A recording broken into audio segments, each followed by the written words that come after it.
என்னோடு சமகாலத்தில் பணியாற்றியவர்.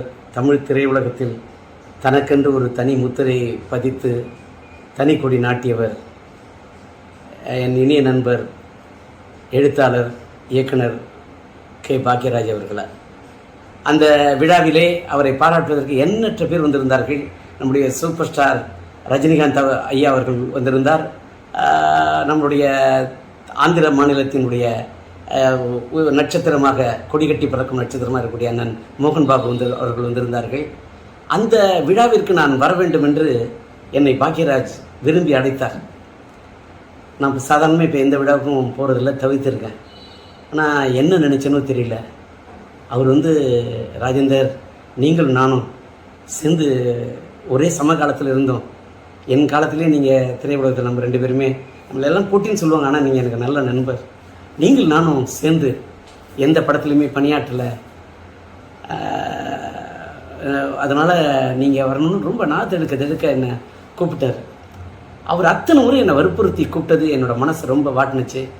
சரின்னு சொல்லிட்டு அந்த விழாவில் போய் சமீபத்தில் தான் அந்த விழா நடந்தது. அந்த விழாவில் போய் மனசு விட்டு அவரை பாராட்டிட்டு வந்தேன்.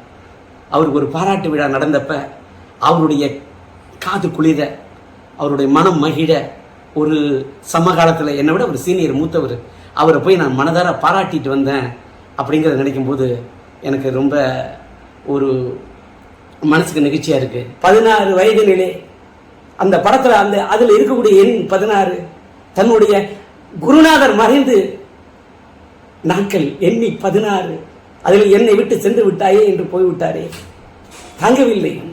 சுவரில்லாத சித்திரங்கள் அவர் எடுத்த படம், சுவரில்லாத சித்திரங்கள். இன்றைக்கு சுவர் இல்லாவிட்டால் சித்திரம் இருக்காது. நீ இல்லாவிட்டால் தமிழ் உலகத்தில் எங்கே சித்திரங்கள் இருக்கும்? நீ எடுத்த படம் ஒருகை ஓசை, ஏன் இவ்வளவு திடீரென்று நினைத்து விட்டாய்? நின்று விட்டது உன் குரல் ஓசை. நீ எடுத்த படம் மௌன கீதங்கள், எங்களை பாட வைத்து விட்டு சென்று விட்டாயே, ஏன் சோக கீதங்கள்? நீ எடுத்த படம் தூரல் நின்று போச்சு, எதற்காக இன்றைக்கு உன்னுடைய மூச்சு நின்று போச்சு? நீ எடுத்த படம் முந்தானை முடிச்சு, ஏன் நிறுத்தி கொண்டாய் நீ விடுகின்ற மூச்சு? எங்கே நின்றது உன் பேச்சு? தாங்கவில்லையே, துக்கம் தாழவில்லையே, எங்கே போய் சொல்வது? அதனால் நீ மறைந்து விட்டாய் என்ற செய்தி கேட்டவுடன் அது ஈட்டி போல் அது என் இதயத்தை தாக்கியது. அதனால் என்னுடைய துக்கத்தை எங்கே போய் சொல்வது? உம்மை இழந்து வாடக்கூடிய உன்னுடைய இல்லத்தாருக்கும் இந்த திரையுலகத்தை சார்ந்தவர்களுக்கும் என்னுடைய ஆறுதலையும் ஆழ்ந்த இரங்கலையும் தெரிவித்துக் கொள்கின்றேன்.